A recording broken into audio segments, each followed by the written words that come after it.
কোরআনে কারীমের শেষ তিনটি সূরা, এই সূরাগুলো আয়তনে অনেক ছোট ছোট। সূরা ইখলাস, যেটাকে আমরা কুল হুয়াল্লাহ সূরা বলি, সূরা ফালাক এবং সূরা নাস, এই তিনটি সূরা হলো গোটা কোরআনে যত বিশেষ ফজিলতপূর্ণ, বিশেষ মর্যাদাপূর্ণ সূরা আছে তার মধ্যে থেকে অন্যতম। এই তিনটি সূরার মর্যাদা অনেক বেশি। আমি শুধুমাত্র এই তিনটি সূরা সম্পর্কে সংক্ষেপে ফজিলত এবং মর্যাদা এবং কখন কখন আমাদের পাঠ করার নির্দেশ আল্লাহ তাআলা দিয়েছেন, কেন দিয়েছেন সে বিষয়ে কথা বলার পর এই সূরাগুলোর প্রত্যেকটি সংক্ষিপ্ত ব্যাখ্যা অনুবাদে আমরা চলে যাব ইনশাআল্লাহ তাআলা। সময়ত উপস্থিতি, সূরা ইখলাস, সূরা ফালাক, সূরা নাস, সূরা কুল হুয়াল্লাহ, সূরা কুল আউযু বিরাব্বিল ফালাক, সূরা কুল আউযু বিরাব্বিন নাস, এগুলা যার যার মুখস্থ আছে একটু হাত তোলেন সবাই। মাশাআল্লাহ, তার মানে আমাদের সবার মুখস্থ আছে। হাত নামায়েন না, হাত উঠায় রাখেন।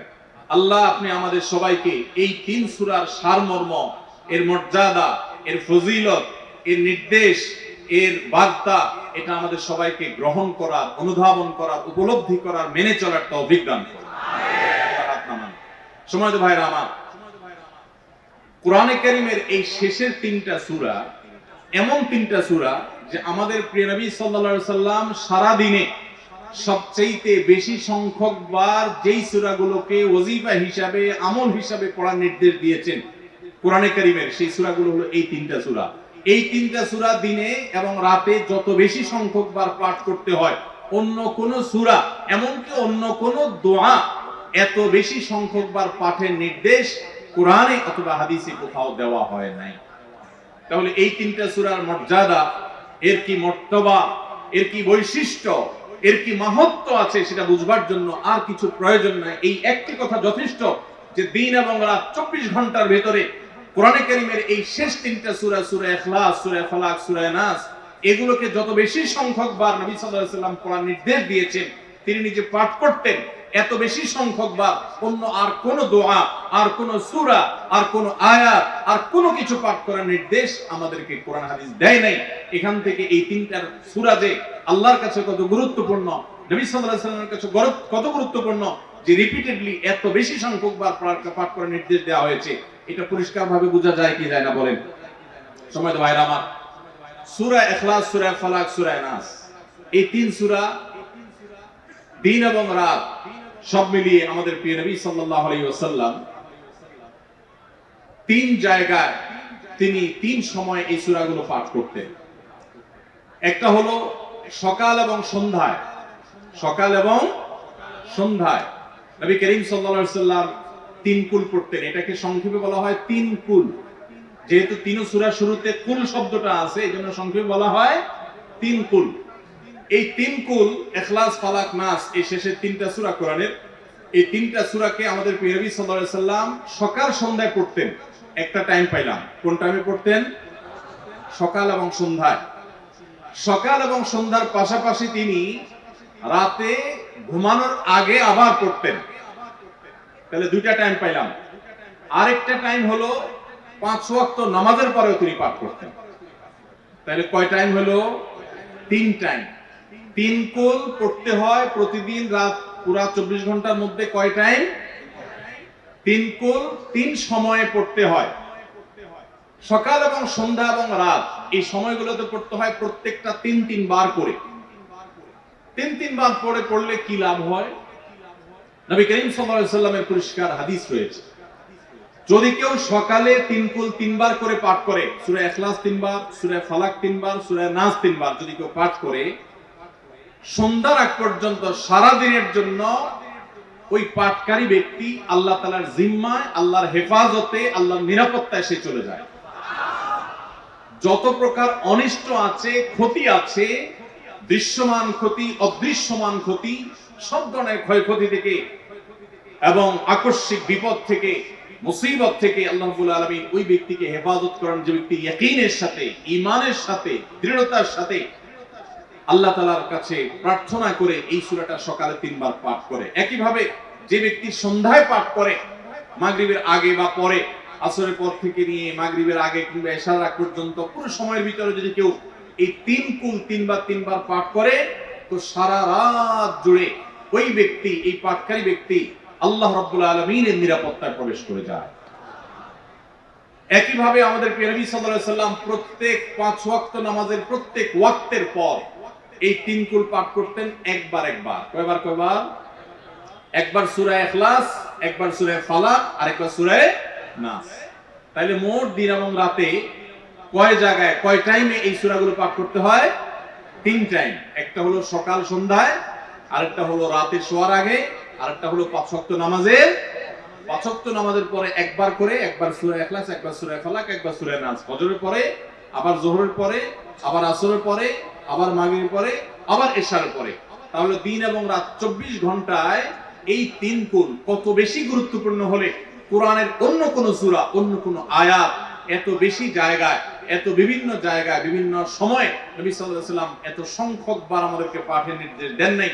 এখান থেকে বোঝা যায় এই সূরাগুলো কত গুরুত্বপূর্ণ, কত প্রয়োজনীয় এবং কত ফজিলত এবং মর্যাদাপূর্ণ। ভাইরা আমার, দিন এবং রাত 24 ঘন্টার ভিতরে 3 সময়ে এই সূরাগুলো মোট কতবার পাঠ করা হয়? আসুন আমরা হিসাব করি। সকাল, সন্ধ্যা এবং রাতে 3 বার করে যদি পাঠ করা হয় তাহলে কয়বার হলো? 9 বার করে। সকালে 3 বার, সন্ধ্যায় 3 বার, রাতে 3 বার। তাহলে মোট কয়বার হলো? 9 বার। আর 5 ওয়াক্ত নামাজের পরে 5 বার। কয়বার হলো? 9 আর 5 কত? 14।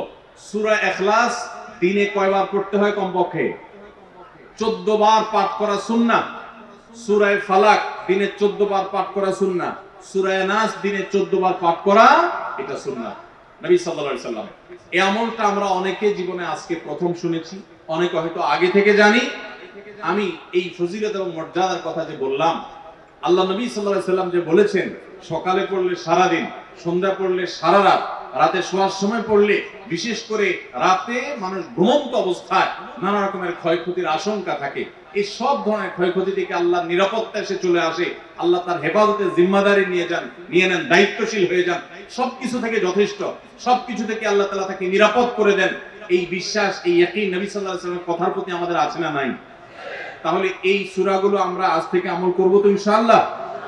এই 3 কুল সকাল সন্ধ্যায় এবং রাতে ঘুমানোর আগে এটা পাঠ করার একটা বিশেষ পদ্ধতি আছে। সেটা হলো নবী করিম সাল্লাল্লাহু আলাইহি ওয়াসাল্লাম শিক্ষা দিয়েছেন এই 3 কুল সূরা ইখলাস 3 বার পড়বেন, সূরা ফালাক 3 বার পড়বেন, সূরা নাস 3 বার পড়বেন। পড়ে 2 হাতকে এরকম কোষ করবেন, এভাবে কোষ করবেন। কোষ করে এই কোষের মধ্যে ফু দিবেন। নিজের কোষের ভিতরে 3 বার পড়ে ফু দিয়ে এরপর সেটাকে পুরো শরীরের মধ্যে মুছে ফেলবেন। যেখানে যেখানে হাত নেওয়া সম্ভব হয়, শরীরের যতটুকু জায়গা হাত নেওয়া সম্ভব হয়, সামনে পেছনে চেষ্টা করে যতটুকু সম্ভব হয় ততটুকু মাসা করবেন, মুছবেন হাত দিয়ে। এর মাধ্যমে আল্লাহ তাআলা আপনাকে হেফাজত করবেন। ছোট ছোট বাচ্চা যারা আছে, দুধের শিশু, 2 বছর, 4 বছর, 6 বছর, যারা পড়তে পারে না এখনো বা মুখস্থ নাই, সে বাচ্চাদেরকে মা বাবা বা তাদের কাছের কোন লোকজন তারা পড়ে 3 বার ফু দিবেন। আবার 3 বার পড়ে নিজের ছেলে মেয়ের সবাই শরীরে ফু দিবেন না, প্রত্যেকের জন্য 3 বার। আপনারটা আপনি করবেন, বাচ্চাকে করে দিবেন। এই আমলগুলো আল্লাহ তাআলা আমাকে যেদিন জানার তৌফিক দিয়েছে, আপনাদের উৎসাহের জন্য বলি, সারাদিনে আর কোনো আমল করতে পারি আর না পারি, নফল আমল হিসাবে এই আমলটা সজ্ঞানে, বিশেষ কোনো বিপদ আপদ মুসিবত না হলে আমি আলহামদুলিল্লাহ এই আমলটা কখনো ছাড়ি না, প্রতিদিন করে আলহামদুলিল্লাহ। আজকেও শুরুতেও এই আমলটা আমি করে নিয়েছি। আপনারা সবাই আমলটা করবেন তো ইনশাআল্লাহ? কে কে নিয়ত করছেন আজ থেকে 3 কুল এই 3 টাইম জীবনে কখনো ছাড়বেন না? একটু দাঁড়ায় হাতটা তুলে আল্লাহকে দেখায় দেন। সবাই নিয়ত করছেন তো? আল্লাহ আমাদের সবার হাতগুলোকে কবুল আর মঞ্জুর করে নিন। আল্লাহ তাআলা আমাদের সকল ক্ষয়ক্ষতি থেকে হেফাজতের জন্য আল্লাহ একাই যথেষ্ট হয়ে যান। ভাইরা আমার, তাহলে 3 কুলের আমলটা করব তো ইনশাআল্লাহ। 3 কুল সম্পর্কে আরো অনেক কথা বলার আছে। এই 3 কুলের ফজিলত এবং মর্যাদা নিয়ে আরো বহু কথা শোনাবার আছে, কিন্তু আমি শুধুমাত্র এইটুকু যথেষ্ট মনে করি আমলের জন্য। আমরা এটাকে আমল করব। আমাদের সারা দিনে সারা রাতে কত রকমের বিপদ আপদের ভয় থাকে, আশঙ্কা থাকে। আপনি যদি কোন এলাকার কোন প্রভাবশালী ব্যক্তির সাথে আপনার পরিচয় থাকে, আর ওই ব্যক্তি যদি বলে তোমার কোনো সুবিধা অসুবিধা যেন না হয়, এই এলাকায় প্রবেশ করলে আমাকে একটা SMS করে রাখবা। ওই এলাকার থানা পর্যায়ে হলো ওসি সাহেব, জেলা পর্যায়ে হলে SP সাহেব, DC সাহেবের সাথে আপনার খুব হট লিঙ্ক, খুব ভালো সম্পর্ক, তিনি আপনাকে ভালো জানেন। আপনাকে বলে দিয়েছে তুমি সেখানে গেলে তুমি আমাকে শুধু SMS করবা আপনি এসএমএস করেছেন, তিনি রিপ্লাই দিয়ে বলেছেন ঠিক আছে তুমি এলাকায় ঢুকছো, আমি দেখতেছি, অসুবিধা নেই। ওই এলাকায় আপনাকে কেউ ডিস্টার্ব করলে, কেউ আপনার ক্ষতি করতে চাইলে, কোন অসুবিধা করতে চাইলে আপনার কোনো ভয় হবে? কারণ প্রশাসনের ব্যক্তিরা আপনাকে অভয় দিয়েছেন, তারা আপনার সাথে আছেন, তদারকি করছেন, আপনি নির্ভয় ফিল করবেন। প্রশাসনের ভাইদের হাতে সবকিছু নাই, সবকিছু আছে। তারা চাইলে সব ক্ষতি থেকে আপনাকে বাঁচাতে পারবেন? পারবেন না। হ্যাঁ, তারা চেষ্টা করবেন, এটা ঠিক। এইটুকুর কারণে যদি আপনার এত আস্থা তৈরি হয়, তো আরশে আজিমের মালিক স্বয়ং আহকামুল হাকিমিন আল্লাহ রাব্বুল আলামিন, যার হাতে মানুষের জীবন, যার হাতে মানুষের মৃত্যু, যার হাতে মানুষের সকল লাভ, সকল ক্ষতি, সকল কল্যাণ, সকল অকল্যাণ, সেই আরশের মালিক বলছেন তুমি সকাল এবং সন্ধ্যা, রাতে শোয়ার সময় এই তিন কুলের আমল যদি তুমি করো, তো আল্লাহ রাব্বুল আলামিন স্বয়ং তোমার সবকিছু থেকে তোমার জন্য যথেষ্ট হয়ে যাবে। তোমার কোনো কিছুর প্রয়োজন হবে না। আল্লাহর কথার প্রতি যদি ইয়াকিন থাকে, নবী সাল্লাল্লাহু আলাইহি ওয়াসাল্লামের হাদিসের প্রতি যদি বিশ্বাস থাকে যদি, তাহলে ইনশাআল্লাহ আজ থেকে আমরা কেউ, আমার পর্দা আলের মা বোনরা যারা শুনছেন, আমরা যারা শুনছি, আমরা কেউ এই আমলটা ছাড়বো না ইনশাআল্লাহ। সবাই আমল করবো তো ইনশাআল্লাহ। তাহলে তিন কুল তিন টাইমে দিনে মোট 14 বার এটা আমরা পড়বো। এখন পড়ার ক্ষেত্রে আবার একটা সমস্যা হলো, এই টাইপের আমলগুলো আমরা পড়ি খুব তাড়াহুড়া করে। যেমন সুবহানাল্লাহ 33 বার, আলহামদুলিল্লাহ 33 বার, 5 ওয়াক্ত নামাজের পরে আল্লাহু আকবার আছে না নাই? এগুলো সাধারণত কিভাবে পড়ে মানুষ বলে? আমরা তো সবাই এরোগের রোগী, কিভাবে পড়ি আমরা বলেন? সুবহানাল্লাহ সুবহানাল্লাহ সুবহানাল্লাহ সুবহানাল্লাহ সুবহানাল্লাহ সুবহানাল্লাহ সুবহানাল্লাহ। আমি যদি এখন মেজো ভাইকে বলি ভাই আল্লাহ আপনার ভালো রাখুক ভাই, ভালো কথা ভাই, কি বলছেন? আমি তাড়াহুড়া করে কথা বলবো, উনি বলবেন লোকটা কি মাথা কোনো সমস্যা হলো কিনা। কারণ আমি একটা মানুষের সাথে যখন কথা বলবো, এমনকি ওনার প্রশংসা, সুবহানাল্লাহ মানে আল্লাহর পবিত্রতা বর্ণনা করা, এটা আলহামদুলিল্লাহ মানে আল্লাহর প্রশংসা করা। তো আপনি আল্লাহর প্রশংসা, আল্লাহর গুণকীর্তন করতে গিয়ে যদি বলেন যে উনি খুব ভালো মানুষ, উনি এটা করে, উনি সেটা করে, আমি তাড়াহুড়া করে বলবো যে কি ব্যাপার ভাই, আপনারা কেউ দৌড়ায় নাকি? তো আপনি সুবহানাল্লাহ আলহামদুলিল্লাহ যদি তাড়াহুড়া করে পড়েন, তো এই সুবহানাল্লাহ আলহামদুলিল্লাহ যে মর্যাদা আপনার পাওয়ার কথা, তাড়াহুড়ার কারণে সেই মর্যাদা পাবেন না। মহব্বতের সাথে পড়বেন, অর্থ বুঝে, সুবহানাল্লাহ সুবহানাল্লাহ সুবহানাল্লাহ আলহামদুলিল্লাহ আলহামদুলিল্লাহ। কোয়ালিটি মেইনটেইন করবেন। দেখেন আমাদের মুসলমানদের, গোটা দুনিয়া জুড়ে মুসলমানদের একটা বড় ত্রুটি হলো যে আমরা আজকাল কোন কাজে, সেটা দুনিয়ার কাজ হোক আর আখিরাতের কাজ হোক, সব কাজেই আমরা তাড়াহুড়া করে কোয়ালিটিটা নষ্ট করে ফেলি, আমরা কোয়ালিটিটা ঠিক রাখি না। আমার আফসোস লাগে অমুসলিম প্রধান দেশগুলোতে যখন যাই বা তাদেরকে যখন দেখি যে তারা কাজের মধ্যে কোয়ালিটিটা ঠিক রাখে, যেটাই করে কোয়ালিটি ঠিক রাখে, অথচ এই নির্দেশ আমাদেরকে আমাদের রাসূল দিয়েছেন, ইন্নাল্লাহা ইউহিব্বু ইযা আমিলা আহাদুকুম আমালান আইয়ুতকানাহু। আল্লাহ পছন্দ করেন বান্দা যেই কোনো কাজ করুক, আমালান আই আমালে, যে কোনো কাজ করুক, সেটা দুনিয়ার কাজ হোক, সেটা আখিরাতের কাজ হোক, সুদৃঢ়ভাবে করবে, সুন্দরভাবে করবে, উত্তম রূপে করবে, এটা আল্লাহ তাআলা পছন্দ করেন। আর আজকাল আমাদের অবস্থা কি? আমাদের অবস্থা হলো যে আমরা তাড়াহুড়া করি। ভাইরা আমার, এই তাড়াহুড়া করে কোয়ালিটি নষ্ট করা যাবে না, বরং তিন কুল যতবার যেখানে পড়তে বলা হয়েছে মহব্বতের সাথে আস্তে আস্তে পাঠ করবেন। আল্লাহ আমাদের সবাইকে আমলের তৌফিক দান করুন, আমিন। ভাইরা আমার, তাহলে তিন কুলের ফজিলত জানলাম, আমরা কখন কতবার পাঠ করব, কেন পাঠ করব, তার উপকারিতা কি, সেটাও আমরা জানলাম। আমাদের ছোট্ট একটা বই আছে রাসূলুল্লাহ সাল্লাল্লাহু আলাইহি ওয়াসাল্লামের সকাল সন্ধ্যার দোয়া ও জিকির। সেখানে সকাল সন্ধ্যা নবী সাল্লাল্লাহু আলাইহি ওয়াসাল্লাম যে জিকির, দোয়া জিকির গুলো করতেন, সেগুলো দেওয়া আছে চটি বই। এগুলো অনলাইন থেকে ডাউনলোড করেও পড়তে পারেন, টাকা দিয়ে কেনারও প্রয়োজন নাই। সেগুলোর মধ্যে এই আমলটা সর্বাগ্রে গুরুত্বের সাথে শুরুর দিকে এটা রাখা আছে, আমরা চেষ্টা করব আমলে।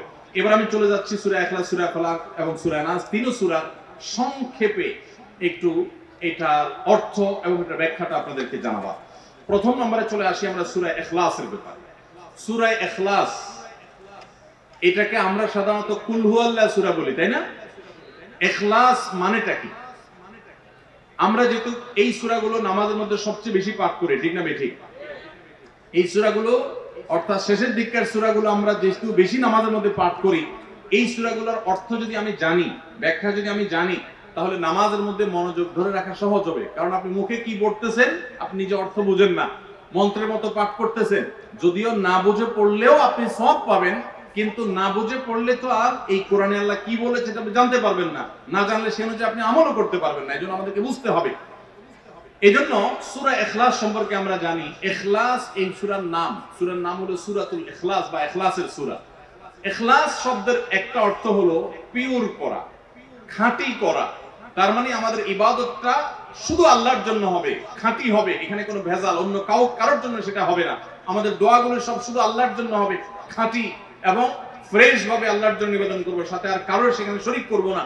এই জন্য এই সূরার নাম ইখলাস, যে এই সূরার মধ্যে আল্লাহর ইবাদত, একত্ববাদ, তাওহীদ এটাকে খাঁটি করবার নির্দেশ দেওয়া হয়েছে। আল্লাহর কোনো শরীক নেই, এই জন্য এটাকে সূরা ইখলাস বলা হয়েছে, খাঁটি করার সূরা, ঈমানকে বিশুদ্ধ করা, তাওহীদকে ঠিক করার সূরা।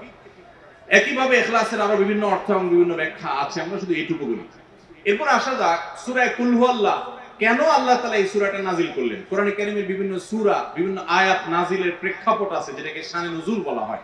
কেন এই সূরা আল্লাহ তাআলা আমাদেরকে দিয়েছেন, এ সম্পর্কে নবী সাল্লাল্লাহু আলাইহি সাল্লামের এক সাহাবী, তার থেকে একটি হাদিস বর্ণিত আছে। সেই হাদিসের আলোকে আমরা জানি যে মক্কার মুশরিকরা, মক্কার কাফিররা, অবিশ্বাসীরা, তারা নবী সাল্লাল্লাহু আলাইহি সাল্লাম যখন তাওহীদের দাওয়াত দিলেন, আল্লাহর পথে আসার দাওয়াত দিলেন, তারা বলল, মুহাম্মদ, আমরা তো সবার বংশ পরিচয় জানি। সেই যুগে মানুষ উটের পর্যন্ত বংশ পরিচয় জানতো, শিখতো। তো নবী সাল্লাল্লাহু আলাইহি সাল্লামকে তারা জিজ্ঞাসা করেছে, মুহাম্মদ, তোমার যে আল্লাহর কথা বলো, ঈমান আনার জন্য বলো, তোমার আল্লাহর বংশ পরিচয়টা একটু আমাদেরকে জানাও। মক্কার মুশরিকদের এরকম হাস্যকর দাবি শোনার পর নবী সাল্লাল্লাহু আলাইহি সাল্লামের প্রতি আল্লাহ তাআলা এই সূরা নাজিল করে তাদের এই প্রশ্নটা যে অবান্তর, আল্লাহ তাআলার যে কোনো বংশ পরিচয় নাই, আল্লাহর যে কোনো জন্মদাতা নাই, তিনি যে কোনো জন্মদাতার মুখাপেক্ষী নন, সে বিষয়টাকে আল্লাহ তাআলা বিশদভাবে এই সূরাতে বিবৃত করেছেন, বর্ণনা দিয়েছেন। এই জন্য ওই প্রেক্ষিতে এই সূরাটা নাজিল হয়েছে। কোন কোন উলামায়ে কেরাম, কোন কোন মুফাসসিরগণ অবশ্য ভিন্ন যদি বলেন, আরবিতে তার অর্থ হলো খাও। একটা হলো বলো, আরেকটা হলো খাও। অর্থের মধ্যে বেশ কম আছে না? নাই, অনেক বেশ কম। কোথায় খাওয়া আর কোথায় বলা। এই জন্য এই কফটাকে একটু শুদ্ধ করার চেষ্টা করতে হবে। উল, ভিতর থেকে উল, উল হুয়াল্লাহু আহাদ। এর অর্থ কি? কুল মানে বলুন। আল্লাহ তাআলা তার রাসূলকে বলছেন, হে রাসূল, আপনার ভেতরে যে বিশ্বাস আছে তাওহীদের প্রতি, সেই বিশ্বাসকে প্রকাশ করে বলুন, হুয়াল্লাহু, হুয়া মানে তিনি, আল্লাহ মানে তো আল্লাহ। বলুন যে তিনি আল্লাহ, আহাদ মানে একক, অদ্বিতীয়, তার কোনো শরীক নাই, তার কোনো অংশীদার নাই, তিনি একক। বংশ পরিচয়ে তার থাকার প্রশ্নই ওঠে না। যিনি একক, যিনি অদ্বিতীয়, যার কোনো শরীক নাই এবং যার কোনো পার্টনার নাই, যার কোনো ফ্যামিলির সদস্য নাই, যিনি একক, তার বংশ পরিচয় জানতে চাওয়া এটা মূর্খতা এবং অজ্ঞানতা। এজন্য আল্লাহ রাব্বুল আলামিন জানিয়েছেন, কুল হুয়াল্লাহু আহাদ, বলে দিন তিনি আল্লাহ, যিনি একক, আল্লাহুস সামাদ, আল্লাহ হলেন সমাদ। সমাদ শব্দের অর্থ হলো যে তিনি হলেন সেই মহান সত্তা, সবাই যার কাছে মুখাপেক্ষী, তিনি কারোর কাছে মুখাপেক্ষী নন। সমাদ মানে হলো যিনি অমুখাপেক্ষী, যিনি কারো মুখাপেক্ষী না। পৃথিবীর সকল সৃষ্টি তার মুখাপেক্ষী, তিনি কারো মুখাপেক্ষী না। যেহেতু তিনি কারো মুখাপেক্ষী না, অতএব তার বাপেরও প্রয়োজন নেই, তার মায়েরও প্রয়োজন নেই, তার সন্তানের প্রয়োজন নেই, বন্ধুর প্রয়োজন নেই, তার কারোর কোনো প্রয়োজন নেই। সবার তাকে প্রয়োজন, কিন্তু তিনি কারোর কাছে মুখাপেক্ষী নন। আল্লাহুস সামাদ, লাম ইয়ালিদ ওয়া লাম ইউলাদ। যেহেতু তিনি কারো মুখাপেক্ষী নন, এইজন্য তিনি কাউকে জন্ম দেননি, ওয়া লাম ইউলাদ, এবং তাকেও কেউ জন্ম দেয়নি। যেহেতু তিনি কোনো কারো মুখাপেক্ষী না, এজন্য তার বাপ মারও প্রয়োজন নাই।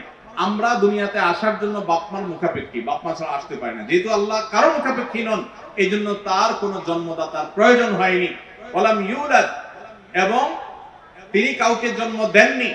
কারণ আমাদের সন্তান সন্ততি জন্ম দিতে হয় আমাদের প্রয়োজনে, কারণ আমার বংশধারা ধরে রাখতে হবে, আমার নামটা ধরে রাখতে হবে, আমার সম্পদ রক্ষণাবেক্ষণ করতে হবে, বৃদ্ধকালে আমাকে দেখাশোনা করতে হবে। এইসব কারণে আমাদের সন্তানের প্রয়োজন হয়। আল্লাহ তাআলা যেহেতু মুখাপেক্ষী নন কোনো কিছুর প্রতি, এই জন্য তার কাউকে জন্ম দিয়ে তার বংশ টিকে রাখারও প্রয়োজন নেই, আবার তাকে কেউ জন্ম দেওয়ারও প্রয়োজন নাই। ওয়ালাম ইয়াকুল লাহু কুফুয়ান আহাদ, আর তার কোনো সমকক্ষ নাই, তার সমান কেউ নাই, তার সাথে কোন প্রকার সাদৃশ্য হতে পারে এমন আর কেউ নাই। তিনি অদ্বিতীয়, তিনি একক। এই ছোট ছোট চারটি সূরায় আল্লাহ তাআলার তিনটি গুণবাচক নাম আল্লাহ উল্লেখ করেছেন। আল্লাহর মূল নাম যেটা, সেটা উল্লেখ করেছেন আল্লাহ, তার জাতে পাকের নাম। আর এর পাশাপাশি আরো দুটি গুণবাচক নাম উল্লেখ করেছেন। এক হলো আহাদ মানে একক, এটা আল্লাহর গুণবাচক নাম, আর হলো সমাদ, এটাও আল্লাহর গুণবাচক নাম। এই নামগুলো আল্লাহ তাআলা উল্লেখ করেছেন। এই যে সূরাটা সূরা ইখলাস আমরা জানলাম, এর অর্থ আমরা শুনলাম, এই সূরার ফজিলত কি? তিনটা ফজিলত আপনারা শুনেন। এক নম্বর, নবী করিম সাল্লাল্লাহু আলাইহি সাল্লাম বলেছেন এই সূরা ইখলাস এটা হলো কোরআনে কারীমের 3 ভাগের 1 ভাগ। বলেন সুবহানাল্লাহ। সূরা ইখলাস বা কুল হুয়াল্লাহ সূরাটা হলো কোরআনে কারীমের কয় ভাগের 1 ভাগ? 3 ভাগের 1 ভাগ। 3 ভাগের 1 ভাগের মানে কি? এই সম্পর্কে কোন তাফসীরবিদগণ বলেছেন এর মানে হলো গোটা কোরআনে আল্লাহ তাআলা মৌলিকভাবে 3টা বিষয়ের আলোচনা করেছেন। কয়টা বিষয়? এই পুরো কোরআন জুড়ে আল্লাহ তাআলা আলোচনা করেছেন কয়টা বিষয়? 3টা বিষয়। নাম্বার 1 তাওহীদ, একত্ববাদ, ঈমান সম্পর্কে। নাম্বার 2 আখবার, বিভিন্ন জাতি গোষ্ঠীর ইতিহাস আল্লাহ এখানে আলোচনা করেছেন। নাম্বার 3 এই কোরআন আল্লাহ তাআলা আলোচনা করেছেন আহকাম বা বিধিবিধান। ঈমানটা মানুষের, বিশ্বাসটা মানুষের সবচেয়ে গুরুত্বপূর্ণ। বিশ্বাস মানুষকে পরিচালনা করার জন্য কোরআনে এটার আলোচনা সবচেয়ে বেশি। এরপর ইতিহাসের আলোচনা মানুষের অনেক বেশি প্রয়োজন শিক্ষা গ্রহণ করবার জন্য পূর্বের ঘটনাবলী থেকে, সেজন্য সেগুলোও আছে। আর 3 নম্বর বিধিবিধান, মানুষ কিভাবে চললে কোন দিকে গেলে লাভ হবে, কোথায় গেলে ক্ষতি হবে, সেই হালাল হারামের বিবরণ কোরআনে আছে। 3টা বিষয়ের আলোচনার মধ্যে একটা হলো তাওহীদ বা ঈমান। এই সূরা ইখলাস এমন একটা সূরা কোরআনের, এই একটা সূরাতে পুরা সূরার 4টা আয়াতের সবগুলো আয়াতে শুধু ঈমান সম্পর্কে, শুধু আল্লাহর জাত সম্পর্কে বলা আছে। বলেন সুবহানাল্লাহ।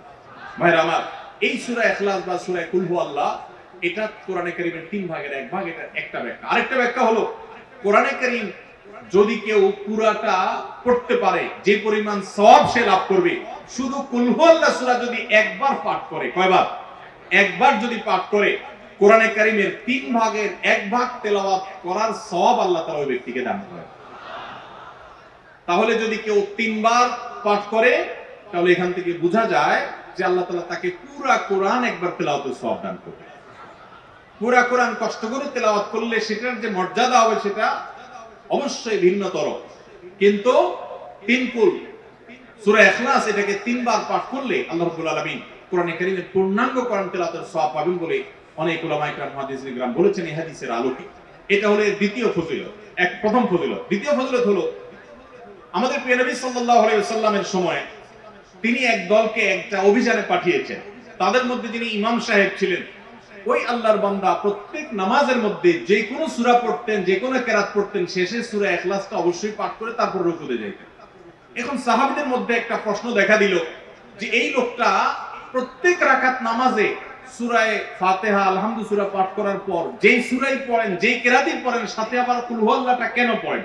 আমরা তো নবী সাল্লাল্লাহু আলাইহি ওয়াসাল্লাম কেরম করতে দেখি নাই। তখন সাহাবীরা এসে নবী সাল্লাল্লাহু আলাইহি ওয়াসাল্লামকে জিজ্ঞাসা করলেন, ইয়া রাসূলুল্লাহ, আমাদের ইমাম সাহেব যাকে আপনি আমাদের সাথে আপনি দিয়েছেন, যিনি আমাদের সাথে আছেন, এই ব্যক্তি প্রত্যেক রাকাতে অন্য যা পড়ুক আর না পড়ুক এই কুল হুয়াল্লাহ সূরাটা উনি পড়েই পড়ে, এটা উনি ছাড়ে না, এর কারণটা কি? তখন নবী সাল্লাল্লাহু আলাইহি ওয়াসাল্লাম জিজ্ঞাসা করলেন ওই ব্যক্তিকে যে তুমি কেন এই সূরা পাঠ করো? অবশ্যই অবধারিতভাবে সূরা ফাতিহা না প্রত্যেক রাকাতে ফিক্স, অন্য কোন সূরা তো ফিক্স না, তুমি অন্য যাই পড়ো সাথে প্রত্যেক রাকাতে কুল হুয়াল্লাহ দিয়ে শেষ করে তারপর রুকুতে যাও কেন? তখন সে সাহাবী বলেন, ইয়া রাসূলুল্লাহ, আমি কেন পড়ি? কারণ কোরআনে কারীমে এই একটা সূরা, সূরা ইখলাস বা কুল হুয়াল্লাহ সূরাটা একমাত্র সূরা যেই সূরা শুরু থেকে শেষ পর্যন্ত সবগুলো আয়াতে শুধু আমার আল্লাহর কথা বলা আছে। কোরআনের অন্য কোন সূরা এমন নাই যেই সূরার শুরু থেকে শেষ পর্যন্ত পুরো সাবজেক্ট আগা টু গোড়া পর্যন্ত সবগুলো বিষয়, সবগুলো আয়াতে শুধুমাত্র আল্লাহর পরিচয় দেওয়া হয়েছে। এবং আরেকটা সূরা নেই, যেহেতু এখানে শুধু আল্লাহর কথাই বলা হয়েছে, এই জন্য এই সূরাকে আমার অনেক বেশি পছন্দ হয়, এই জন্য এই সূরাকে অনেক বেশি আমি ভালোবাসি। আমার আল্লাহর আলোচনা এখানে। অন্যান্য সূরাতে কোথাও ইতিহাস, কোথাও হালাল হারাম, কোথাও বিধিবিধান, কোথাও অন্যান্য আলোচনা আছে, কিন্তু এই সূরায় শুধু আমার আল্লাহর কথা বলা আছে। এই জন্য আল্লাহর মহব্বতে এই সূরাকে আমি অনেক ভালোবাসি, খুব ভালো সূরা। নবী করিম সাল্লাল্লাহু আলাইহি ওয়াসাল্লাম তখন বলেছেন, তোমার এই ভালোবাসার কারণে আমার কাছে ওহী আল্লাহ পাঠিয়েছেন যে আল্লাহ তাআলা তোমাকে স্পেশালি ভালোবাসেন। এবং অন্য বর্ণনায় আসছে নবী সাল্লাল্লাহু আলাইহি ওয়াসাল্লাম বলেছেন, হুব্বুকা ইয়্যাহা ইউদখিলুকাল জান্নাহ, তুমি এই সূরাকে যে ভালোবাসো, এই ভালোবাসার কারণে আল্লাহ তাআলা তোমাকে জান্নাতে প্রবেশ করাবেন, সে ওয়াদা করেছে। অতএব ভাইরা আমার, সূরা ইখলাস বা কুল হুয়াল্লাহ সূরাকে স্পেশালি আমরা মহব্বত করব, ঠিক আছে না ইনশাআল্লাহ? এই সাহাবীর পাশাপাশি মদিনায় আরেক সাহাবী, তিনিও ইমামতি করতেন। এবং ইমাম হিসাবে দায়িত্ব প্রাপ্ত ছিলেন নবী সাল্লাল্লাহু আলাইহি ওয়াসাল্লাম তরফ থেকে, তিনিও একই কাজ করতেন। তার ব্যাপারে নবী সাল্লাল্লাহু আলাইহি ওয়াসাল্লামের একই রকমের জবাব দেওয়ার কথা আমরা হাদিস থেকে জানতে পারি। সেখান থেকে সূরা ইখলাসের মর্যাদা বোঝা যায়। আমরাও অনেকে সূরা ইখলাস প্রায় রাকাতে পড়ি, আছে না নাই? আপনারা কারা কারা একা একা যখন নামাজ পড়েন, নফল হোক সুন্নত হোক বা ফরজ হোক, যখন নামাজ পড়েন প্রায় রাকাতে সূরা কুল হুয়াল্লাহ পড়েন? কারা কারা একটু হাত তুলুন তো। আচ্ছা, হাত নামান। খুশি হয়ে হাত তুলছেন, মনে করছেন প্রশংসা পাবেন। প্রশংসা না, বরং একটা বদনাম পাওয়ার ভয় আছে। হাতটা তোলাইছি আমি, আপনারা মনে করছেন সবসময় হাত তুললেই শুধু জিতা যায়।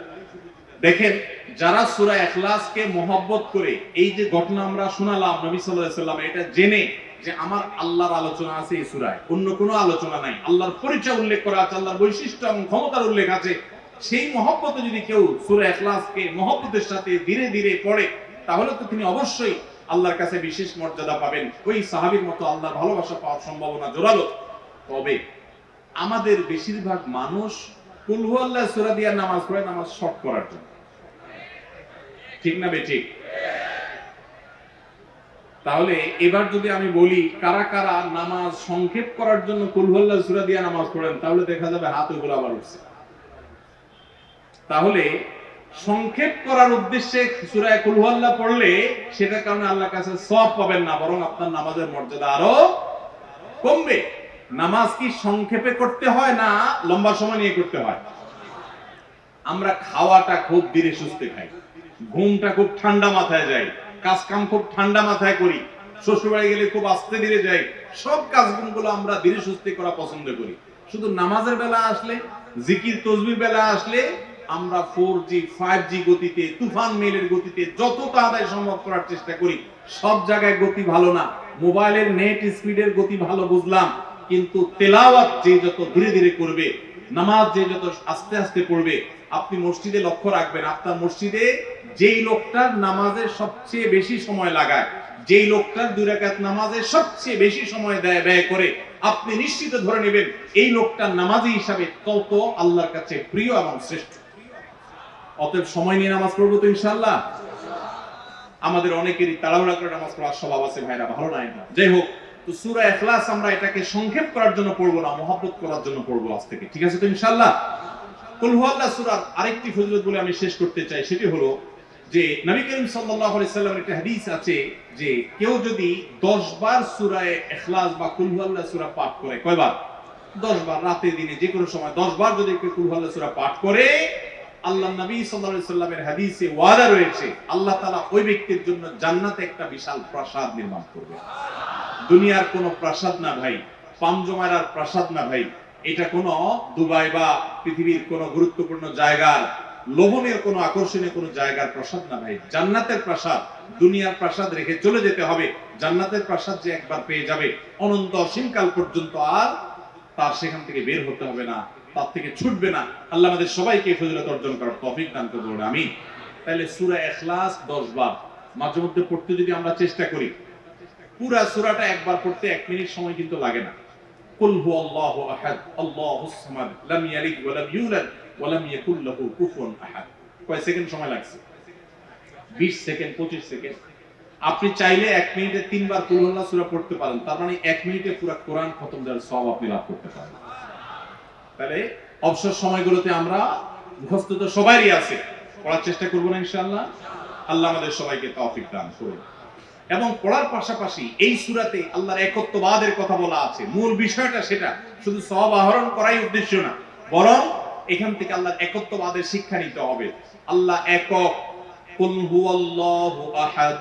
হে রাসূল বলে দিন তিনি আল্লাহ, তিনি একক, তার কোনো অংশীদার নাই, তার কোনো পার্টনার নাই, তিনি কারোর প্রয়োজন তার হয় না। আল্লাহুস সামাদ, তিনি কারোর মুখাপেক্ষী না, বরং সবাই তার মুখাপেক্ষী। লাম ইয়ালিদ ওয়া লাম ইউলাদ, তাকে কেউ জন্ম, তিনি কাউকে জন্ম দেননি আর তাকেও কেউ জন্ম দেয়নি। ওয়া লাম ইয়াকুল লাহু কুফুয়ান আহাদ, তার কোনো সমকক্ষ নাই। ভাইরা আমার, আমাদের সমাজে এক শ্রেণীর নাস্তিক আছে, বরং সকল নাস্তিক ইসলাম এবং মুসলমানদের প্রতি বিদ্বেষ লালন করে, তাদের বড় অংশ। এই নাস্তিকদের একটা কমন প্রশ্ন হলো, তারা বলে আল্লাহ যদি আমাদের সবার সৃষ্টিকর্তা হয় তো আল্লাহর সৃষ্টিকর্তা কে? নাউজুবিল্লাহ। এরকম একটা প্রশ্ন নাস্তিকরা করে। নবী সাল্লাল্লাহু আলাইহি সাল্লামকে কোন কোন মুফাসসিরদের মতে এই প্রশ্নটাই করেছিল ইহুদিরা। কারা প্রশ্ন করেছিল? ইহুদিরা। সেই জবাবে আল্লাহ তাআলা এই আয়াত নাযিল করেছেন এবং জানিয়েছেন যে আল্লাহ তিনি কারোর জন্ম দেওয়ার মুখাপেক্ষী নন, তিনি তাকে কেউ জন্ম দেয়নি, তিনি কারোর মুখাপেক্ষী নন। এখন প্রশ্ন হতে পারে, আচ্ছা আল্লাহ তাআলা তিনি আমাদের সৃষ্টি করলেন বুঝলাম, তাহলে আল্লাহকে কে সৃষ্টি করলো, যেটা নাস্তিকরা করেছে। এই প্রশ্নটা একটা অমূলক প্রশ্ন এবং ভুল প্রশ্ন। এই প্রশ্নটা একটা ভুল প্রশ্ন। কিভাবে ভুল প্রশ্ন? আল্লাহ তাআলা কি সৃষ্টি না স্রষ্টা? সবাই উত্তর দেন। আল্লাহ কি সৃষ্টি নাকি সৃষ্টিকর্তা? আল্লাহ যদি সৃষ্টিকর্তা হন, স্রষ্টা হন, তাহলে তার আবার যদি সৃষ্টিকর্তা খোঁজেন, সৃষ্টিকর্তার জন্য যদি আবার সৃষ্টিকর্তা খোঁজেন, তাহলে তিনি তো আর সৃষ্টিকর্তা হলেন না, তাহলে তিনি সৃষ্টি হয়ে গেলেন। কথা বুঝেন নাই? যার স্রষ্টা থাকে তাকে সৃষ্টি বলে।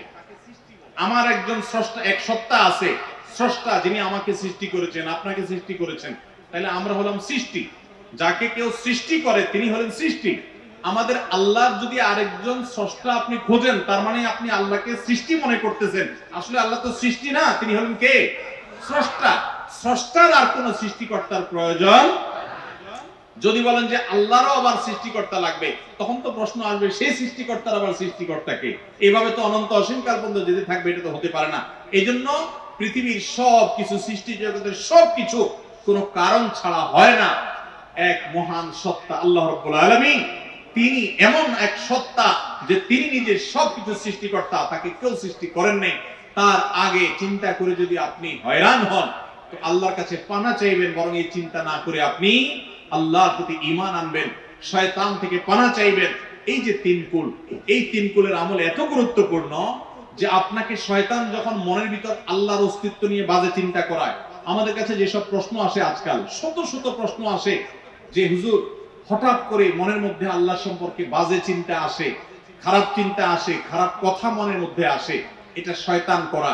এটা যখন মনের মধ্যে আসবে, সাথে সাথে আউযু বিল্লাহি মিনাশ শাইতানির রাজিম পড়বেন, এই সূরা ইখলাস, ফালাক, নাস পড়বেন এবং বাম দিকে প্রতীকী থুতু শুয়ের আগায় যে পরিমাণ থাকে এরকম থুতু বাম দিকে যদি নিক্ষেপ করেন এবং আউযু বিল্লাহ পাঠ করেন, আল্লাহ তাআলা শয়তান থেকে পানাহ দান করবেন।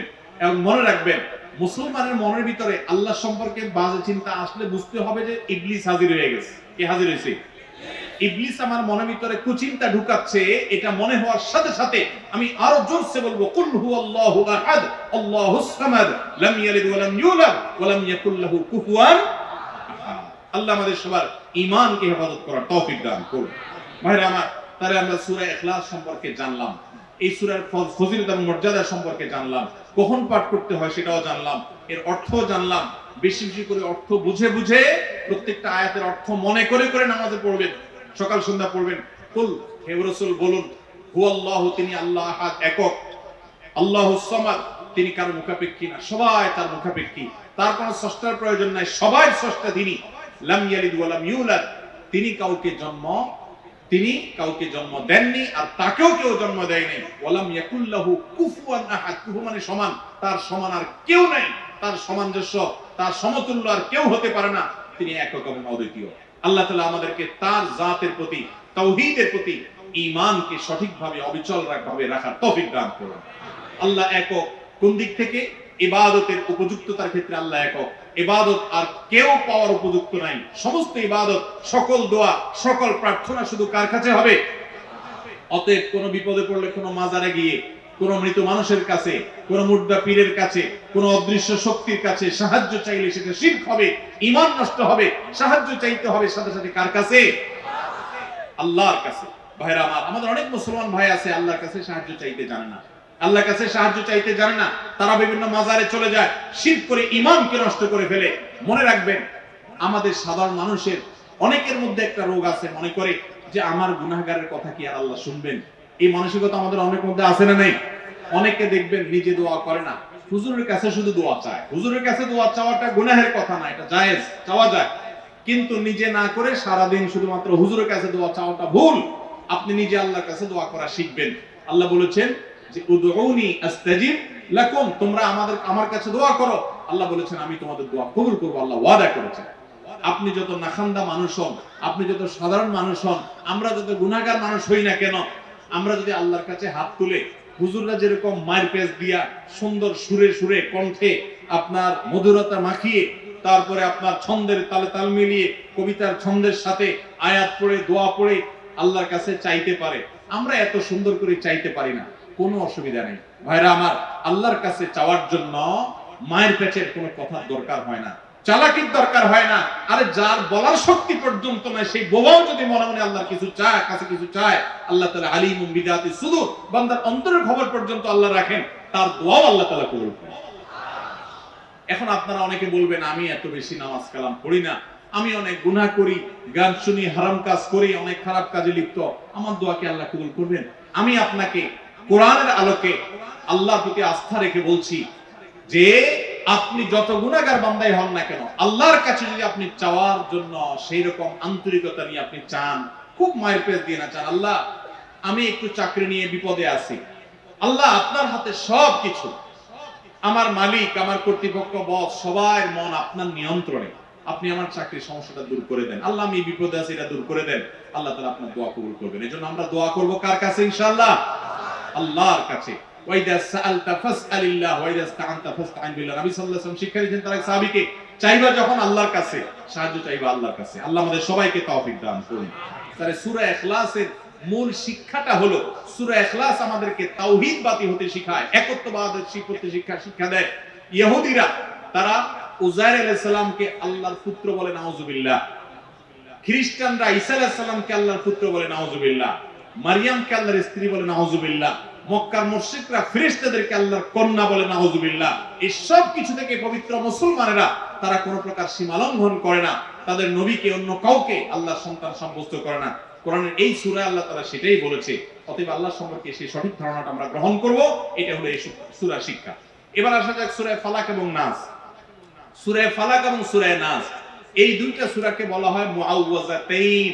মুআউযাতাইন মানে হলো যেই দুইটা সূরা দিয়ে আল্লাহর কাছে আশ্রয় চাওয়া হয়, আল্লাহর কাছে অ্যাপ্লিকেশন, বিপদে আপদে অসুখে বিসুখে মুসিবতে আল্লাহর কাছে, মহান রবের কাছে আশ্রয় চাওয়ার সূরা হলো এই দুইটা সূরা। এইজন্য এগুলোকে বলা হয় মুআউযাতাইন। মুআউযাতাইন শব্দের অর্থই হলো আশ্রয় চাওয়া হয়, সেটা হলো সূরা ফালাক আর সূরা নাস।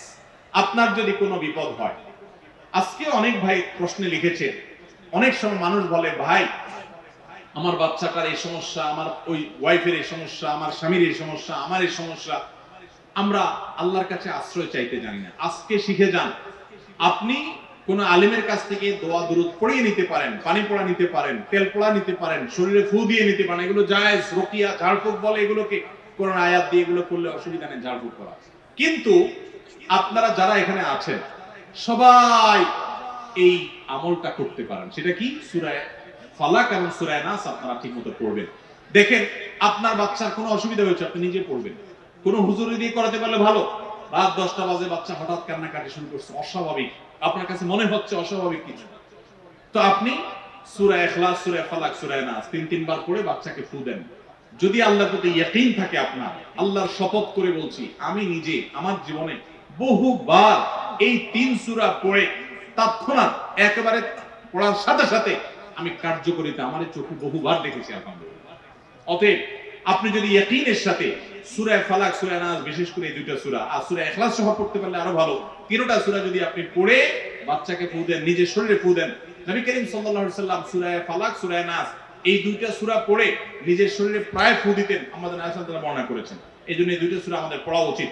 সেই সাথে নবী সাল্লাল্লাহু আলাইহি সাল্লাম এক সাহাবীকে বলেছেন, তুমি কি জানো আজকে রাতে যে দুইটা সূরা আমার প্রতি নাজিল হয়েছে, যে আয়াতগুলো নাজিল হয়েছে, এইরকম আয়াত কোরআনে আরেকটা নাজিল হয় নাই। গোটা কোরআনে অন্য কোন সূরা, অন্য কোন আয়াত এরকম না, এগুলোর সমকক্ষ না। এরকম বিশেষ ফজিলতপূর্ণ আয়াতগুলো অর্থাৎ সূরা ফালাক, সূরা নাস আজকে রাতে নাজিল হয়েছে, নবী সাল্লাল্লাহু আলাইহি ওয়াসাল্লাম এক সাহাবীকে বলেছেন। এবং নবী সাল্লাল্লাহু আলাইহি ওয়াসাল্লাম মাঝে মধ্যে এই সূরাগুলো দিয়ে ইমামতি করতেন, নামাজে পাঠ করতেন। আমাদের আয়েশা বলেছেন তিনি এগুলো পড়ে নিজের প্রতি নিজে ফু দিতেন, নিজেকে রক্ষা করার চেষ্টা করতেন। এই দুইটা সূরা নাজিল হওয়ার যে প্রেক্ষাপট, সেই ঘটনা শুনলে আমাদের ঈমান আরো বেড়ে যাবে ইনশাআল্লাহ। নবী সাল্লাল্লাহু আলাইহি ওয়াসাল্লাম একবার অসুস্থ হয়ে পড়েছেন এবং অসুস্থতাটা এত মারাত্মক ছিল যে আমাদের আয়েশা রাদিয়াল্লাহু আনহা বলেছেন অনেক কাজ তিনি করেন নাই, অথচ তিনি বলতেন তিনি করেছেন, মানে তার মনে হতো তিনি করেছেন। আবার অনেক কাজ তিনি করেছেন, তিনি ভুলে যেতেন। মানে এরকম একটা অবস্থা তার তৈরি হয়েছে যে স্বাভাবিক না অস্বাভাবিক, আমাদের অনেকের হয়। তখন নবী সাল্লাল্লাহু আলাইহি সাল্লাম বিভিন্ন তখনকার যে চিকিৎসক ছিল তাদের সহযোগিতা নিয়েছেন, বিভিন্ন ট্রিটমেন্ট করেছেন, কিন্তু কোনোভাবে কোনো কাজ হচ্ছিল না। আল্লাহ রাব্বুল আলামিন তার নবী সাল্লাল্লাহু আলাইহি সাল্লামের চিকিৎসার জন্য দুইজন ফেরেশতা পাঠিয়েছেন। তাদের একজন ফেরেশতা নবী সাল্লাল্লাহু আলাইহি সাল্লাম স্বপ্নে দেখছেন যে একজন ফেরেশতা তার মাথার কাছে এসে দাঁড়িয়েছে নবী সাল্লাল্লাহু আলাইহি সাল্লাম, আরেকজন ফেরেশতা নবী করিম সাল্লাল্লাহু আলাইহি সাল্লামের পায়ের কাছে এসে দাঁড়িয়েছে। মাথার কাছে যে ফেরেশতা দাঁড়িয়েছে ওই ফেরেশতা পায়ের কাছে থাকা ফেরেশতাকে জিজ্ঞাসা করছিলেন যে এই লোকটার কি হয়েছে, অর্থাৎ নবী সাল্লাল্লাহু আলাইহি সাল্লামের কি হয়েছে। তখন পায়ের কাছে থাকা ফেরেশতা, খুব মনোযোগ সহকারে শুনেন, পায়ের কাছে যে ফেরেশতা দাঁড়ায় ছিলেন উনি বলতেছেন ওনাকে, অর্থাৎ আমাদের নবী সাল্লাল্লাহু আলাইহি ওয়াসাল্লামের কথা বলছেন, ওনাকে জাদু করেছে। পায়ের কাছে থাকা ফেরেশতা এটা বলার পর মাথার কাছে থাকা ফেরেশতা আবার জিজ্ঞাসা করলেন কে জাদু করেছে। পায়ের কাছে থাকা ফেরেশতা তার নামও বলেছে, লাবিদ ইবনে আসাম নামে এক ইহুদি, উপর দিয়া মুনাফিক মুসলমান সাজছে, আসলে সে ইহুদি, সে জাদু করছে নবী সাল্লাল্লাহু আলাইহি ওয়াসাল্লাম। এটা বলার পর আবার মাথার কাছে ফেরেশতা জিজ্ঞাসা করলেন জাদুটা কোথায় আছে, কিভাবে করেছে। তখন বলা হলো যে চুলে জাদু করেছে, জাদুর মন্ত্র পড়ে চুলে গিরা দিয়েছে, গিরা দিয়ে জাদু করেছে। এরপর আবার মাথার কাছে ফেরেশতা জিজ্ঞাসা করলেন জাদুটা কোথায়, জাদুর সেই সুতাটা, সেই ইয়েটা কোথায় রাখা আছে। তখন পায়ের কাছে থাকা ফেরেশতা, এগুলো আল্লাহর পক্ষ থেকে ওহী নিয়ে আসছে, ওনারা জানেন, আল্লাহ ওহীর মাধ্যমে তাদের জানিয়েছেন। তো তারা বললেন যে, তিনি বললেন যে সেটা অমুক কূপের নিচে, পাথরের নিচে চাপা দিয়ে রাখা আছে। নবী করিম সাল্লাল্লাহু আলাইহি সাল্লামের স্বপ্ন সেই শোয়া পরনি আমাদের আয়েশাকে সবাইকে বললেন এই অবস্থা। এরপর তিনি সেই সুতা তুলে আনলেন, সুতা তুলে এনে সেটা যখন ধ্বংস করলেন, গিরা খোলার ব্যবস্থা করলেন, সেই চুল তখন দেখা গেল নবী সাল্লাল্লাহু আলাইহি সাল্লামকে আল্লাহ তাআলা অলৌকিকভাবে সাথে সাথে সুস্থ করে দিয়েছে। এই জন্য এই সূরাকে বলা হয় সূরা ফালাক, সূরা নাসকে বলা হয় মুআওয়াযাতান। যেই কোন সুবিধায় ইয়াকিন পরিপূর্ণভাবে রেখে আপনার সাধারণ অসুস্থতা হলে অবশ্যই আপনি ট্রিটমেন্ট গ্রহণ করবেন। নবী সাল্লাল্লাহু আলাইহি ওয়াসাল্লাম নির্দেশ করেছেন তাদাও, তোমরা চিকিৎসা গ্রহণ করো, অসুখ হলে ডাক্তারের কাছে যাও, চিকিৎসা গ্রহণ করো। ফাইনাল্লাহা মা খালাকা দাআন ইল্লা খালাকা লাহু দাওয়া। আল্লাহ এমন কোন রোগ সৃষ্টি করেন নাই যে রোগের প্রতিষেধক বা ঔষধ সৃষ্টি করেন নাই, সেটা তোমরা করো। সেই সাথে আবার কোরআনে এও বলা হয়েছে যে এই কোরআনকে মানুষের জন্য শেফা হিসেবে আল্লাহ দিয়েছেন। অতএব ইয়াকিনের সাথে আমরা এই আমলটা করব। আমি আবার বলছি, আমার জীবনে একবার নয়, আল্লাহর শপথ করে বলছি, বহুবার আমি দেখেছি সূরা ফালাক, সূরা নাস, সেই সাথে সূরা ফাতিহা। সূরা ফাতিহাটাও সর্বরোগের ঔষধ। সূরা ফাতিহা, সূরা ইখলাস, সূরা ফালাক, সূরা নাস, এগুলো পড়ে ফু দিয়ে পানিতে, তেলে, খাবারে, মানুষের উপরে যে কোনো, বিশেষ করে জিন্নাতের সমস্যা, ব্ল্যাক ম্যাজিকের সমস্যা বা অস্বাভাবিক সমস্যা বা সাধারণ রোগ হলেও আল্লাহর কাছে আশ্রয় চাওয়া হলে আমি বহুবার দেখেছি যে আল্লাহ রাব্বুল আলামিন কুদরতিভাবে তৎক্ষণাৎ সেটার কার্যকারিতা আমাকে দেখিয়েছেন, সাহায্য করেছেন। আমরা সবাই আমল করবো তো ইনশাআল্লাহ। আজকে আপনাদেরকে এই সিক্রেট জিনিসটা জানায় রাখি, আপনাদের কাছে সিক্রেট। আপনারা আমাদের কাছে বোতল নিয়ে আসেন, তেল নিয়ে আসেন, হুজুর একটু পানি পড়ে দেন। অনেক সময় বাচ্চাকে নিয়ে আসেন, হুজুর একটু তাকে দোয়া পড়ে ফু দিয়ে দেন। আমরা কি দোয়া পড়ি আজকে সেটা আমি আপনাদের সামনে ফ্ল্যাশ করে দিলাম, জানিয়ে দিলাম। যদি এটা আসলে সিক্রেট কোনো বিষয় না, কোরআন হাদিসে বলাই আছে, কিন্তু আমাদের কাছে অজানা, সেই অর্থে সিক্রেট বলেছি। তো এই আমলটা আজকে আপনাদেরকে জানিয়ে দিলাম। মা বোনরা নিজেরা আমল করবেন, নিজের জন্য নিজে দোয়া পড়বেন, বাচ্চার জন্য আপনি পড়বেন, পুরুষরাও করবেন, যে কেউ যে কারোর জন্য করতে পারেন। আমার বাসা বাচ্চার কোনো অসুবিধা হলে মাঝে মধ্যে আমার মিসেস বলতেন যে একটু দোয়া পড়ে সূরা ফাতিহা পড়ে ফু দাও তো। আমি আমার মিসেসকে সাথে সাথে বলি কেন, তুমি দিলে কি সমস্যা, আমি দিব অবশ্যই, কিন্তু তুমি তো আল্লাহর বান্দা, তুমি বরং আল্লাহর প্রতি ঈমানে কি আমার চেয়ে আরো বেশি রেখে পড়তে পারো, আল্লাহ তাআলা অবশ্যই সেটা কার্যকর করতে পারেন। এজন্য আমরা কার্পণ্য করব না, শুধু হুজুরদের দিকে চেয়ে থাকবো না। হুজুরদের কাছ থেকে দোয়া আনবো, পানি পড়া আনবো, সেটা যেমন ঠিক আছে, তার চেয়ে উত্তম হবে যে এই দোয়াগুলো নিজে নিজে যদি আপনি পড়েন, আল্লাহর কাছে সরাসরি চান, সেটা আরো বরং আপনার জন্য উচিত হবে এবং ভালো হবে। আমরা সবাই চেষ্টা করবো না ইনশাআল্লাহ। তাহলে জানিয়ে দিলাম যে আমরা আপনাদেরকে তেল পড়া, পানি পড়া ইত্যাদিতে অনেক কিছুই, অনেক সময় দুরূদ শরীফ পাঠ করি, অনেক সময় কোরআন কারীমের আরো অনেক সূরা আয়াত পাঠ করি, শুধু এগুলোই পাঠ করি তা বলছি না, কিন্তু এগুলো হলো মূল। এগুলো অনেক সময় সূরা ফাতিহা পড়ে ফু দেই আমরা, সূরা ফালাক নাস পড়ে ফু দিই, যেগুলো আপনিও করতে পারেন। তো সেগুলো আপনাদেরকে পড়ার জন্য আমরা উৎসাহ দিচ্ছি। অনেক সময় সাধারণ মানুষ আমরা মনে করি না ওই হুজুর বোধহয় বিশেষ কিছু পাঠ করেন। ভাই, এই কোরআন 30 পারা, হুজুরের জন্য কি 31 পারা আছে? তাহলে এই 30 পারা থেকে হুজুর পাঠ করে আপনার সামনে সেই কোরআন আছে না নাই? এই কোরআন হুজুরের জন্য যদি কার্যকর হয় আপনার জন্য কার্যকর হবে না নাই? অতএব আমরা সবাই আল্লাহর কাছে দোয়া করতে শিখবো তো ইনশাআল্লাহ। এই দেশে যত দোয়া আছে সব দোয়ার কন্ট্রাক্টরই আমরা হুজুরদেরকে দিয়ে দিছি। নতুন ট্রাক কিনছে হুজুর এনে দোয়া দিতে হবে, নতুন জমি কিনছে প্রথম তো হুজুর দিয়ে দোয়া দিতে হবে, নতুন আপনার ঢালাই হচ্ছে হুজুর দিয়ে ঢালাই দিতে হবে, আবার ঘরে উঠবে হুজুর দিয়ে দোয়া করাইতে হবে, নামাজ শেষ হুজুর দিকে চায় থাকে হুজুর হাত উঠালে উঠাবে, আবার হুজুর হাত নামানোর পর আর দোয়াও করতে পারে না, ড্যানমার্ক থেকে খোঁচা মারে। মানে হুজুরের নামানোর শেষ তুমি এখনো কি করো, আছে না নাই? আমরা আল্লাহর কাছে নিজে নিজে চাওয়া শিখবো কি শিখবো না বলেন? আল্লাহর বান্দাদের সবাইকে আল্লাহ বলেছেন উদউনি আস্তাজিব লাকুম, তোমরা সবাই আমার কাছে দোয়া করো আমি দোয়া কবুল করব। অতএব আল্লাহর কাছে দোয়া করতে শিখবো তো ইনশাআল্লাহ। সূরা ফালাক, সূরা নাস এগুলো আল্লাহর কাছে আশ্রয় চাওয়ার দোয়া। ভাইরা আমার, ঘরে ঘরে জিন্নাতের সমস্যা, ব্ল্যাক ম্যাজিকের সমস্যা আমরা ফিল করি, অনুভব করি না। আর রক্ষার উপায় হলো এই দুইটা সূরা। স্বয়ং আল্লাহর নবীকে আল্লাহ তাআলা প্রতিষেধক দিয়েছেন আমাদের জন্য, একটা প্রতিষেধক। আমরা আমল করব তো সবাই ইনশাআল্লাহ। ভাইরা আমার, সূরা ফালাক, সূরা নাস এগুলোর কথা আমরা জানলাম। যখনই কোনো সমস্যা হবে, বিশেষ করে যে বললাম সকাল সন্ধ্যা যদি তিনবার পড়েন, রাতের সময় পড়েন, ইনশাআল্লাহ কোনো কিছু তো আপনার ক্ষতি করতে পারবে না। বিশেষ করে ব্ল্যাক ম্যাজিক এবং সেহের থেকে কেউ আপনাকে যেন করতে না পারে, জাদু, কালো জাদু, কেউ যেন আপনার দিনে যেন কোনো ক্ষতি করতে না পারে। এই সূরাগুলো আপনি স্ট্রংলি প্রতিদিন আমল করবেন, ইনশাআল্লাহ দুর্গের মতো আপনি হেফাজত হয়ে যাবেন। আল্লাহ আমাদের সবাইকে আমলের তৌফিক দান করুন। আমরা এই সূরাগুলোর তরজমা করে শেষ করছি। কুল আউযু বিরাব্বিল ফালাক। কুল আউযু বিরাব্বিল ফালাকের অর্থ হলো, কুল মানে ওই যে বলুন, কুল ভিতর থেকে বলতে হবে, কুল বলুন হে রাসূল, আউযু বিরাব্বিল ফালাক, আমি আশ্রয় চাই। ফালাক মানে সকাল, প্রভাত এবং সকালের যে রব পালনকর্তা তার কাছে আমি আশ্রয় চাই। মিন শাররি মা খালাক, তিনি যা সৃষ্টি করেছেন, তিনি উপকারী জিনিস সৃষ্টি করেছেন, অনেক ক্ষতিকর জিনিস সৃষ্টি করেছেন, কখনো আমাদের পরীক্ষার জন্য, বা সেটারও অনেক উপকারিতা বা সেটার অনেক রহস্য আছে। তার যত সৃষ্টি আছে তার কোন সৃষ্টি যেন আমার ক্ষতি করতে না পারে, সেজন্য আমি তার কাছে আশ্রয় চাই। কুল আউযু বিরাব্বিল ফালাক, হে রাসূল বলে দিন, আউযু মানে আমি আশ্রয় চাই, বিরাব্বিল ফালাক মানে সকালের রবের, সকালের পালনকর্তার কাছে। কোত্থেকে আশ্রয় চাই? মিন শাররি মা খালাক, আল্লাহ যা সৃষ্টি করেছেন তার সৃষ্টির কোনো কিছু, আল্লাহ সাপ সৃষ্টি করেছেন, আল্লাহ জিন সৃষ্টি করেছেন, আল্লাহ যা সৃষ্টি করেছেন শত্রু আল্লাহর সৃষ্টি, আল্লাহর কোন সৃষ্টি যেন আমার ক্ষতি করতে না পারে, সেজন্য আমি আল্লাহর কাছে পানা চাই, আল্লাহর কাছে আশ্রয় চাইলেন। কেন যেন দিনের শুরুতে, কেমন যেন দিনের শুরুতে আল্লাহর কাছে অ্যাপ্লিকেশন করে আপনি ইন্স্যুরেন্স করে নিয়েছেন, আবার সন্ধ্যায় রাতের শুরুতে আল্লাহর কাছে অ্যাপ্লিকেশন করে ইন্স্যুরেন্স করে নিয়েছেন নিরাপত্তার জন্য। অমিন শাররি গাসিকিন ইযা ওয়াকাব, গাসিক মানে হলো গভীর রাতে যে ক্ষতি আসে সেটা। অমিন শাররি গাসিকিন, এবং গভীর রাতের যে ক্ষতি আসে সেগুলো থেকে আমি আল্লাহর আশ্রয় চাই। অমিন শাররিন নাফাসাতি ফিল উকাদ, এবং যারা গিরায় ফুৎকার দেয়, জাদুকর, এদের ক্ষতি থেকে আমি আল্লাহর কাছে আশ্রয় চাই। জাদুকররা সাধারণত বিভিন্ন ভাবে জাদু করে, এর মধ্যে বিভিন্ন কালো তাগি দেখবেন, কালো বিভিন্ন রকমের সুতা দেখবেন, এগুলাতে বিভিন্ন মন্ত্র পড়ে পড়ে শয়তানের কাছে আশ্রয় চেয়ে তারা গিরা দেয়, ফু দিয়ে, এগুলো মানুষকে ক্ষতি করে, আর বিভিন্ন ভাবে এরকম করে তারা। তো সেগুলা থেকে, জাদুকরদের সেই ক্ষতিকর জাদুর প্রভাব থেকে আল্লাহর কাছে পানা চাই। অমিন শাররি হাসিদিন ইযা হাসাদ, আর মানুষ যখন হিংসা করে, আমাদেরকে হিংসা করে না নাই? কি বলেন, আপনাদের হিংসুক আছে না নাই? আপনার ভালো দেখতে পারেন না এরকম বহু লোক আছে না?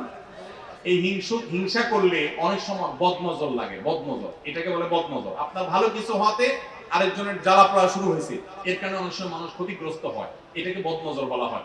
এই বদনজর থেকে, হিংসা থেকে আমি ওই যে সকালের রবের কাছে শপথ করছি। এই হলো পুরা সূরা ফালাকের অর্থ। সূরা নাসের অর্থটা আমরা বলে শেষ করি। কুল আউযু বিরাব্বিন নাস, হে রাসূল আপনি বলেন, আউযু বিরাব্বিন নাস, আমি মানুষের পালনকর্তা আল্লাহর কাছে আশ্রয় চাই। মালিকিন নাস, যেই মানুষের পালনকর্তা আবার মানুষের মালিকও। ইলাহিন নাস, যিনি মানুষের মাবুদ, ইবাদতের উপযুক্ত, তার কাছে আশ্রয় চাই। কোত্থেকে? মিন শাররিল ওয়াসওয়াসিল খান্নাস, যে শয়তান মানুষকে ভেতরে তার মনের ভিতরে খারাপ, তার কুমন্ত্রণা দেয়, খারাপ কাজ করতে তাকে প্ররোচিত করে, ভালো কাজ করতে দেয় না, এই শয়তানের কুমন্ত্রণা থেকে সেই মানুষের রবের কাছে আশ্রয় চাই। আল্লাযী ইউওয়াসওয়িসু ফি সুদুরিন নাস, যেই খান্নাস, যে শয়তান মানুষের অন্তরের মধ্যে ওয়াসওয়াসা দেয়, কুমন্ত্রণা দেয়। আমাদের মনের ভিতরে খারাপ চিন্তা বেশি আসে না ভালো চিন্তা বেশি আসে? কি বলেন, খারাপ চিন্তা বেশি আসে আপনাদের মনে না ভালো চিন্তা? ভালো চিন্তা বেশি আসলে তো আল্লাহর ওলি, মাশাআল্লাহ। আপনাদের নামাজ পড়তে আরাম লাগে না গুনাহ করতে আরাম লাগে?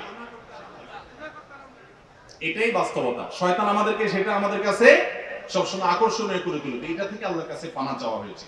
মিনাল জিন্নাতি ওয়ান নাস, শয়তান দুই প্রকার। শয়তান কয় প্রকার ভাই? একটা হলো জিন শয়তান, যেটা আমরা দেখি না, আমাদের শরীরের রক্তের সাথে মিশে যেতে পারে। ইয়াজরি আহাদাকুম মাজরাত, নবী সাল্লাল্লাহু আলাইহি ওয়াসাল্লাম বলেছেন শয়তান তোমাদের রগে রগে, তোমাদের শিরা উপশিরার সাথে মিশে তোমাদের শরীরে মনের ভিতরে প্রভাব সৃষ্টি করে। এটা থেকে আল্লাহর কাছে পানা চাইতে বলা হয়েছে। ওয়ান নাস, আর মানুষ শয়তানও আছে। জিন শয়তান যে কাজ করে, অনেক বন্ধু আছে দেখবেন আপনারা খুব বুদ্ধি দেয়। যত লোক বিড়ি সিগারেট খাওয়া ধরছেন, এরা মায়ের পেট থেকে বিড়ি হাতে নিয়ে আসছেন দুনিয়াতে? কি বলেন? যারা মদ খাওয়ার বদভ্যাস হয়েছে, এই হারাম কাজটা যারা করে, তারা কি মায়ের পেট থেকে মদের বোতল নিয়ে আসছে? তারা এগুলা কোত্থেকে শিখছে? 100% মানুষ কোনো না কোনো মানুষ শয়তান থেকে শিখছে। ঠিক না ঠিক? মানুষ সবসময় খারাপ হয় অসৎ সঙ্গের কারণে। এই জন্য বাংলা যে কথা আছে, সৎসঙ্গে স্বর্গে বাস, অসৎ সঙ্গে সর্বনাশ, এটা কোরআন হাদিসেরই কথা। এই কথা সঠিক কথা। এই জন্য ভাইরা আমার, আপনি জীবনে যেই বন্ধু দেখবেন আপনাকে খারাপ কাজের কথা বলে, আরে কি হবে চল সিনেমা দেখে আসি, আরে বাদ দে তোর এই সমস্ত, এরকম কিছু বন্ধু আছে না? সাথে সাথে ওই বন্ধুকে 3 তালাক দিবেন। কয় তালাক? আবার বউরে তালাক দিবেন না, খবরদার। ওই বন্ধুকে আপনি ছেড়ে তার কাছ থেকে দূরে চলে যাবেন, কারণ এটা জিন শয়তান না, মানুষ শয়তান, এটা মানুষ রূপী শয়তান। এই জন্য এই সূরাতে কোরআনে কারীমের শেষ আয়াতে আল্লাহ তাআলা বলেছেন, জিন শয়তান মানুষ শয়তান উভয় থেকে তুমি আল্লাহর কাছে পানা চাও। আল্লাহর কাছে আমরা সেটা পানা চাইবো। তাহলে সূরা ফালাকের মধ্যে দেখেছি যত প্রকার ক্ষয়ক্ষতি আছে সেগুলো থেকে আমরা পানা চাইছি, বিশেষ করে অদৃশ্য ক্ষয়ক্ষতি। আর সূরা নাসের মধ্যে আমরা দেখেছি শয়তান যে আমাদেরকে কুমন্ত্রণা দেয়, সেখান থেকে আল্লাহ আমাদেরকে পানা চাইতে বলেছেন। গোটা কোরআনের 30 পারা মধ্যে, সবগুলো সূরার মধ্যে একেবারে শেষের সূরার শেষের অংশে এসে আল্লাহ তাআলা একদম কোরআনকে ফিনিশ করছেন কি দিয়ে দেখেন, শয়তান থেকে পানা চাওয়া নিয়ে। এই শয়তান সম্পর্কে আমাদের কোনো ধারণাই নেই। শয়তান সম্পর্কে একদিন 1 ঘন্টা আলোচনা করতে হবে। পরবর্তীতে আল্লাহ কখনো তৌফিক দিলে যদি সুযোগ পাই, শুধু শয়তান সম্পর্কিত আয়াতের ব্যাখ্যা যাব। কারণ শয়তান সম্পর্কে আমরা বেশিরভাগ মানুষ জানি না। অনেকে আমরা দুধ কলা দিয়ে যেরকম মানুষ সাপ পোষে, অনেকে আমরা শয়তানকে সেরকম হৃষ্টপুষ্ট করে নিজের কাছে রাখি। আপনার অনেক খারাপ বন্ধু আছে, তারপর আপনি তারে বন্ধু বানায় রাখছেন। তার মানে মানুষ শয়তানকে আপনি দুধ কলা দিয়ে পুষতেছেন। আপনার জাহান্নামে যাওয়ার কারণ হবে, দুনিয়া ধ্বংসের কারণ হবে, আপনি মাদকাসক্ত হবেন, আপনি যৌতুকে যাবেন, আপনি মানুষ খুনে যেতে পারেন, খারাপ পথে যেতে পারেন। এই সব কিছু মানুষ খারাপ সঙ্গের কারণে হয়ে থাকে। আল্লাহ তাআলা আমাদের সকল খারাপ সঙ্গকে দূরে রেখে ভালো মানুষদের সাথে থাকার তৌফিক দান করুন। ভাইরা আমার, তাহলে আমরা সূরা ইখলাস, সূরা ফালাক এবং সূরা নাস তিনটা সূরার অর্থ জানলাম, এগুলোর সংক্ষিপ্ত ব্যাখ্যা জানলাম, এগুলো কোন প্রেক্ষাপটে নাজিল হয়েছে সেটাও জানলাম। এবং এই সূরাগুলোর বিশেষ করে আপনার সকাল সন্ধ্যা এবং রাতে শোয়ার আগে এবং 5 ওয়াক্ত নামাজের পরে পাঠ করতে হয়। সেটা করলে আমাদের সেফটির ব্যাপারটা এখানে চলে আসে, নিরাপদ আমরা হয়ে যাব, আমরা সেফ হয়ে যাব, আল্লাহর নিরাপত্তা চলে আসবে, সেটাও আমরা জানলাম। আজকের এই মাহফিল থেকে এই সূরাগুলোর অর্থ বুঝে নামাজের মধ্যে পড়া এবং এটা যেখানে যেখানে পাঠ করা দরকার সেখানে পাঠ করা, এই সূরাগুলোর যে মর্ম আছে সেটাকে বিশ্বাস করা, উপলব্ধি করা, আমল করা, এই কাজগুলো যারা করবেন, নিয়ত করছেন, আজ থেকে পড়বেন, নিয়মিত নিয়ত করছেন, তারা একটু হাত তুলে দেখেন। আল্লাহ আমাদের সবার হাতগুলোকে আপনি কবুল আর মঞ্জুর করে নেন। আল্লাহ আমাদের সবাইকে আপনি আমল করার তৌফিক দান করেন। মাবুদ, এখানে যেরকম একত্র করেছেন জান্নাতুল ফেরদাউসে এইভাবে একত্র করার তৌফিক দান করেন। জাযাকুমুল্লাহু খাইরা ওয়া আখিরু দাওয়ানা আলহামদুলিল্লাহি রাব্বিল আলামিন। প্রশ্নোত্তর কি আর সময় আছে না বাদ দিব?